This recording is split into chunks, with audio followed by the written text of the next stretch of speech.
O Adilson Steffes aqui conosco, nós vamos falar sobre participação popular cidadã e depois também ele é presidente da Bacia Hidrográfica Turvo Santa Rosa, Santo Cristo, a gente dá uma conversadinha também da questão das águas, né? Nós tivemos aí toda essa chuvarada nos últimos dias, os rios aí tão bonitos e, puxa, às vezes fica olhando por que não se mantém assim, né? Com aquele volume de água, até os nossos riachos menores aí estão com muita água e a gente vê, às vezes, chega na fase aí do verão, putz, quase seco, e alguns até secos, né?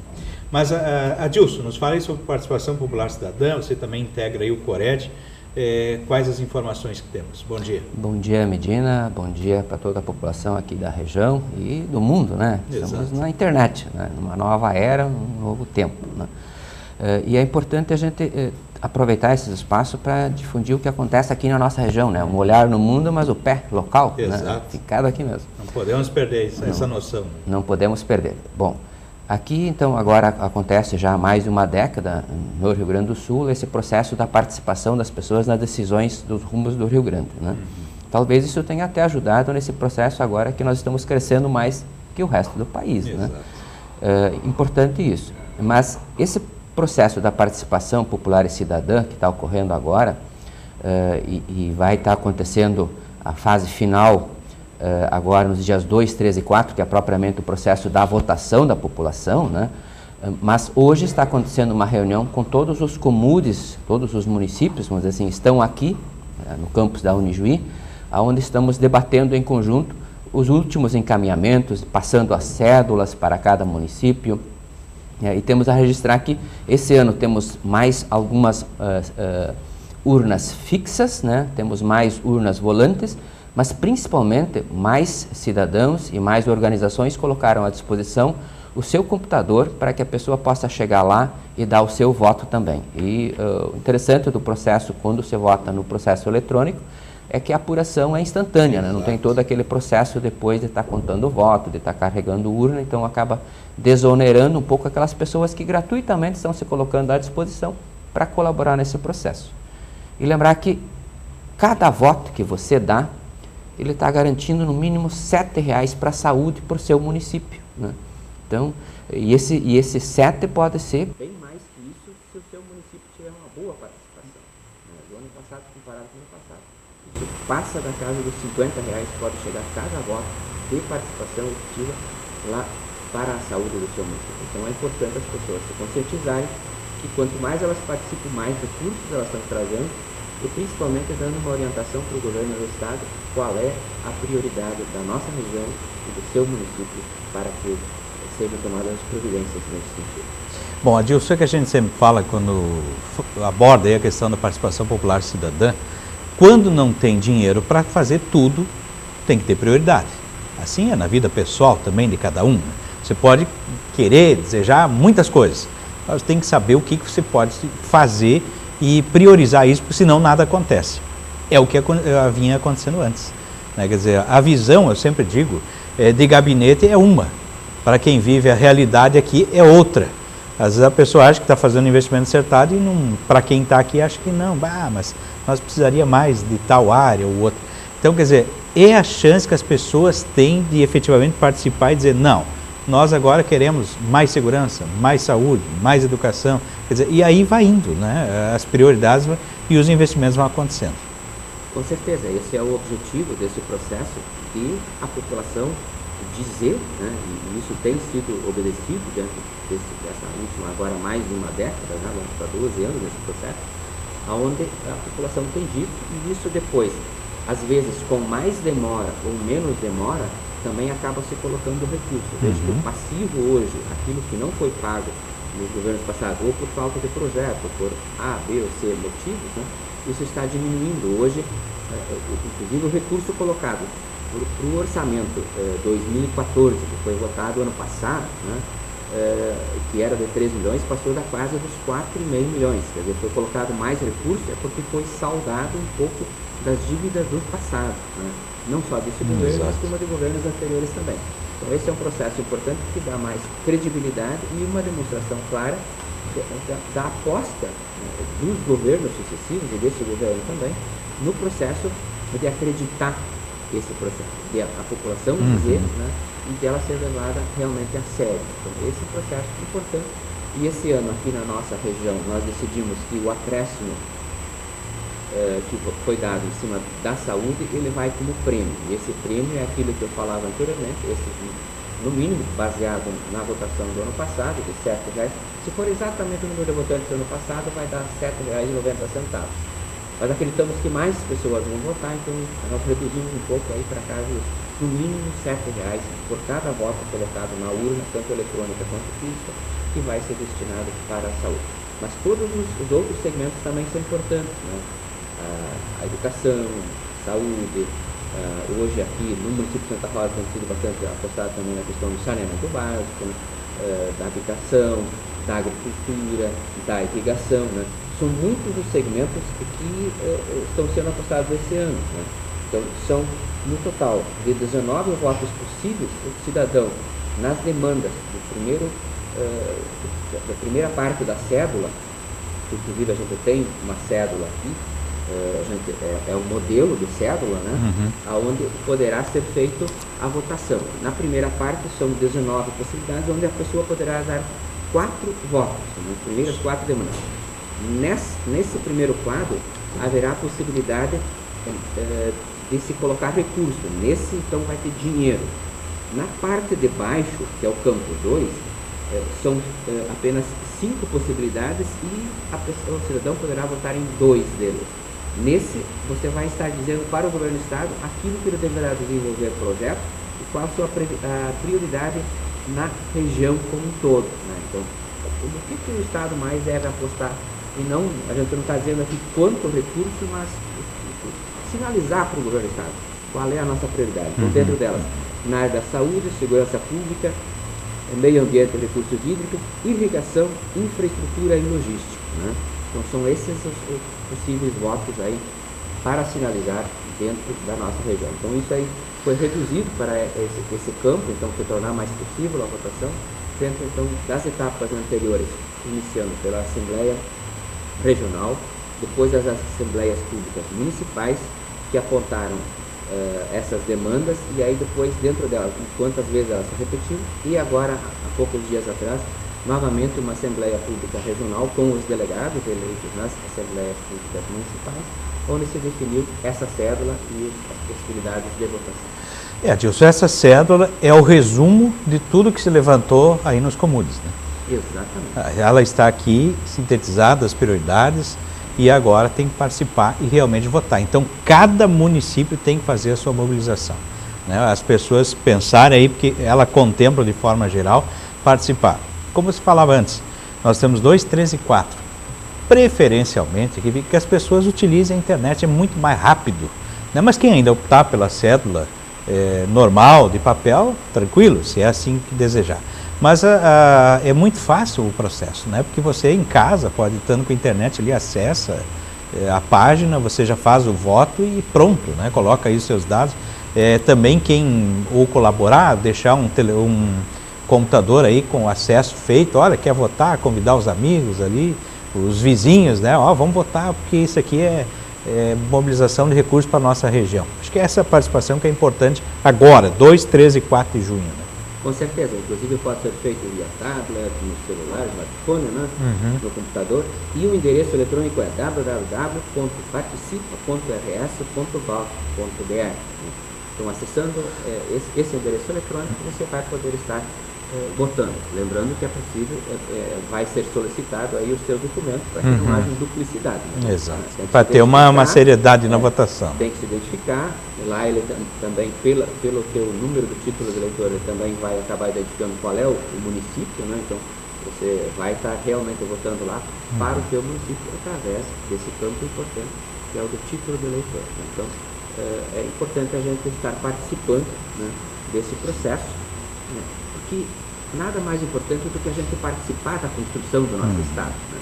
Nós, brasileiros, diria eu, até com base na revista Administradores, né, eu iria até dizer que é um pouco além. Lá na revista Administradores diz que o nosso executivo, o nosso empreendedor, costuma muito jogar a culpa no governo, mas eu acho que isso é cultural, isso transcende as empresas. Verdade.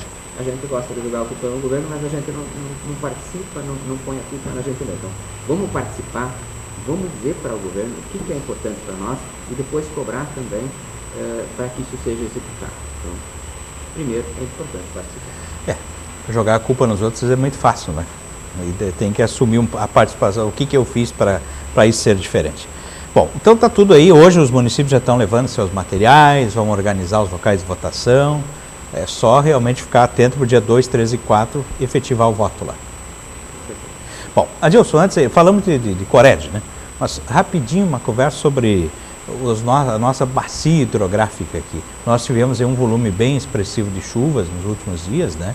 E ele melhora o nível das águas, mas também traz à tona aí um problemão que é a poluição dos nossos rios, né? Que carrega aí do perímetro urbano, esse lixo que é jogado no rio vai desembocar lá no nosso Uruguai, algum lugar ou outro ele vai parar. Porque as pessoas quando jogam o lixo aí parece que vai sumir, né? Que o rio é um sumidouro, atirou ali o lixo e vai sumir. E isso também são duas situações, né? Primeiro, que eu te falei, os nossos níveis de água estão cada vez mais baixos, né? Você vê aí, só quando chove que você vê aquela água andando, você, poxa, mas como é bonito esse riacho com bastante água, não é só aquele fiozinho, aquele filete d'água poluído. É um caso aqui do nosso Pessegueirinho, vamos dizer, falando localmente da coisa. E o que deixa a gente triste também é ver a quantidade de lixo que fica nas margens dos rios quando ele volta para o seu fluxo normal depois de uma chuvarada dessa, né? Conscientização está longe ainda de acontecer. Né? Exatamente. A poluição que ocorre, ela é bastante grande. Mas temos a registrar que já houveram algumas melhoras ao longo do tempo. Né? Nós tivemos, dentro da resolução do CONOMA, que classifica as águas, né? Nós já chegamos a estar na pior classe da água, que é aquela água imprópria, o próprio peixe não daria para retirar para consumo humano aqui no nosso Rio Santo Cristo em alguns de seus afluentes.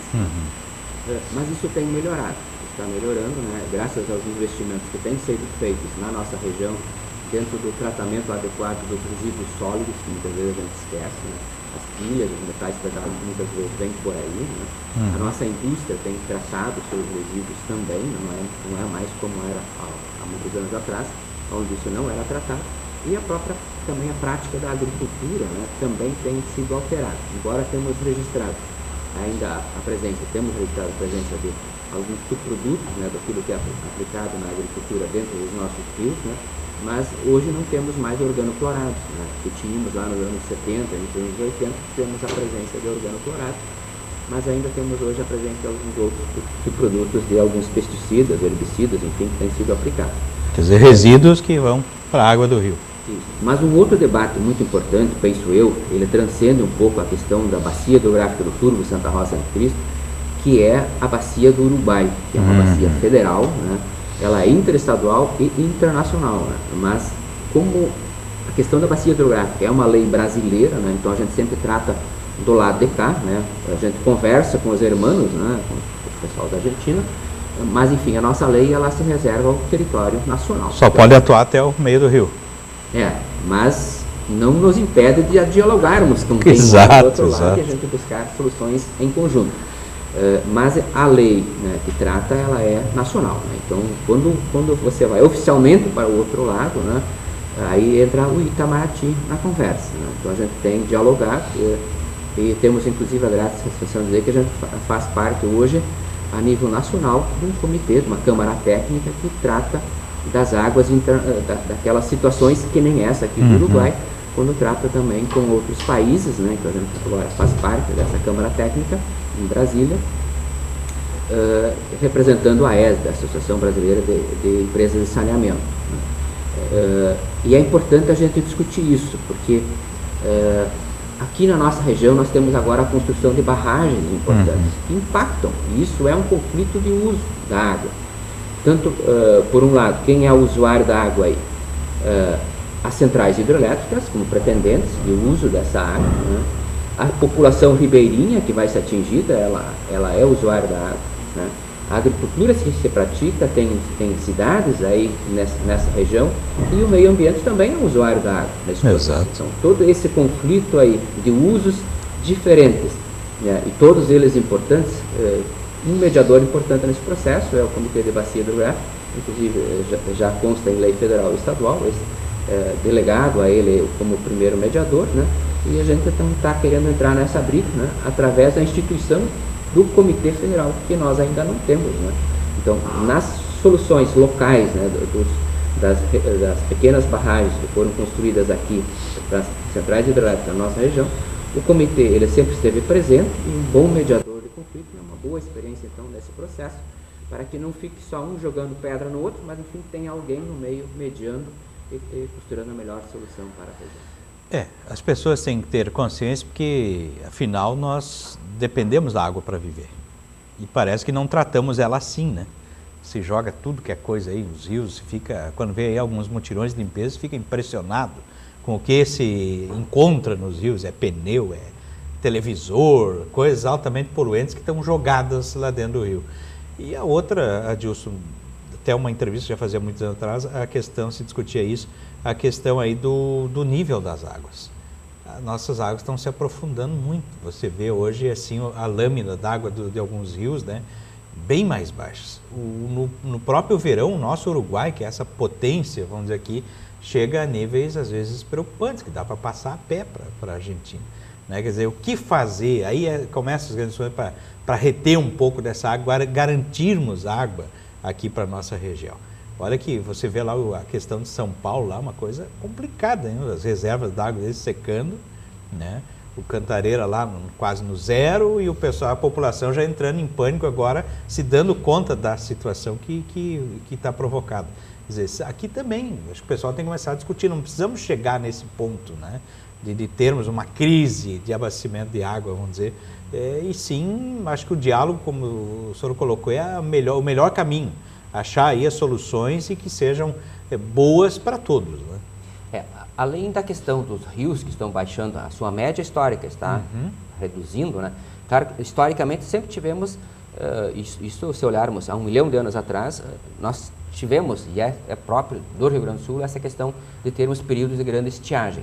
Só que a nossa média histórica está diminuindo, né? Então não são acidentes eventuais, mas estamos reduzindo os níveis dos nossos rios. Mas uma outra coisa muito importante é que há 30 anos atrás a gente fazia poço artesiano aqui na região e tínhamos água lá nos 40, 50 metros.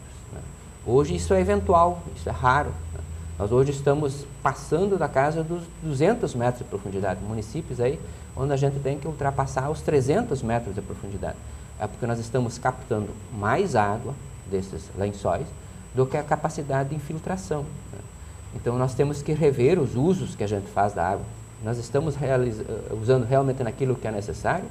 Nós estamos captando a água da calha da chuva para usos não tão nobres como a dessedentação nossa, né, e dos animais? Ou nós estamos usando toda a água como se fosse igual, né, toda a água de boa qualidade, né, água tratada também para usos não tão nobres? Enfim, quais os usos que a gente faz? Eles são realmente prioritários? Nós poderíamos captar de outra forma? Ou nós temos que captar em muitos municípios, na maior parte dos municípios da nossa região, a água sempre é de poço artesiano, né? Então, não teríamos outras fontes de captação, talvez superficiais, água de chuva, água de rio, né? Para que a gente não esgote esse importante manancial que é de difícil recuperação, né? E que legado a gente está deixando para os nossos filhos, né? Já que, como dizem indígenas, né, e a gente costuma replicar também, a terra não é nossa, ela é dos nossos sucessores, né? E que legado nós estamos entregando para esses sucessores, nossos filhos, netos e bisnetos, né? Para que eles não olhem lá no futuro para nós e digam, poxa, o avô deixou uma coisa, né? Que tipo de qualidade a gente está deixando para as nossas gerações futuras? É uma reflexão importante. Veja aí, nós tivemos uns dias de muita chuva, né? Quer dizer, não se fala mais, como antigamente se preocupava, de uma cisterna, uma reservação de água, mas uma coisa bem organizada, vamos dizer assim, né? Que não dê problema também depois de proliferação de mosquitos, como o Aedes. Então, assim, tem essas águas que poderiam, elas simplesmente correm pelos nossos pátios aí, vão para a rua, vão para o rio, levantam o nível da água por algumas horas e vai embora, né? Depois nós estamos aí, passa 15 dias sem chover, o pessoal está apavorado. Importantíssima reflexão que trouxeste, Medina, sobre o ponto de vista da saúde também. Não podemos sair captando de qualquer jeito, né, de qualquer lugar. A saúde é importantíssima, né? Então nós não podemos deixar isso, né? de lado. Então, quando a gente faz, tem que fazer com responsabilidade, Exato. fazer bem feito, né? E os nossos rios, eles estão sujos, eles acabam carregando ainda bastante terra, né? E uma coisa importante que eu acho que os nossos técnicos têm dito, assim, lá nos anos 70, quando chovia, quase tinha que levar a escritura da terra junto, né? Porque acaba indo cerro abaixo. E os irmãos lá embaixo depois tinham que estar usando dragas para limpar, para os navios poderem atracar de novo lá nos portos de Buenos Aires, né? Então, isso já não é mais uma realidade. Só que hoje, como o pessoal está retirando muito meia base larga, então, enfim, estão retirando esses meios de contenção da água, a prática do plantio direto na palha, ele não está impedindo de a água chegar no rio, ele está impedindo de o solo chegar no rio. Mas as águas, nesse processo, onde está se tirando as contenções, né, para segurar a água em cima do solo, a água está chegando mais limpa, mas está chegando igual. Então, é importante nós segurarmos a água no solo para que venha a permanecer mais úmido o nosso solo e a gente não tenha que fazer, como muitos já estão fazendo, o uso intenso de irrigação, né, para compensar isso. Então, é um custo muito maior, né, e não tem água para todos. Se nós quisermos dizer assim, basta irrigar, sim, irrigar é importante e é bom que se faça, mas com responsabilidade e vendo que se muitos começarem a fazer, na hora mais crítica, né, se tiver até uma seca, não vai ter água para todos. Então, investimento inútil. Essa questão da irrigação, só aí daria um tema, né? Só para colocar uma preocupação que eu vejo, assim, acompanhando as entrevistas, são duas situações. Primeiro, água. Nós não temos aqui, que nem na região de fronteira, grandes reservas de água, você vê aqueles lagos enormes, né, aquela contenção de água. Dois, é energia com força. Né? Nós temos aí energia boa para luminosidade, quando precisar força mesmo para todo mundo, já tem um problema muito sério aí já nas propriedades rurais. Então, tem que ter tudo com consciência, né? Não adianta pensarmos que é tudo fácil, não se resolve do dia para a noite, não. E a questão da água, como você falou, a pessoa pode reservar água, mas primeiro, saber acondicioná-la, né? E o que ela vai usar, né? Então tem todas essas questões aí que tem que ser debatidas. Mas, Adilson, nós faríamos um programa só da questão da água, e eu acho que temos que voltar a falar mais vezes sobre isso. Vamos colocando, né, aos pouquinhos, a conscientização é assim que funciona, né? Demora, mas uma hora as pessoas se dão conta. Tomara que não esperem o caos chegar para se darem conta que tem que preservar mais um pouco aí as nossas fontes de água. E agradecendo e voltando ao tema inicial, dentro aqui da votação do PPC, temos também o índice lá de meio ambiente e recursos hídricos, tanto no campo 1 como no campo 2. É importante, então, quem acha que isso também é importante, vender um pouco o meu peixe Exato. também, né? Vamos votar nessa demanda também. Eu acho que é importante, além de todas as outras, todas são importantes, mas essa também necessita de um olhar especial da população da nossa região. Obrigado, Adilson, pela participação. Estamos sempre à disposição aqui na Web TV Sul. Obrigado. Bom dia.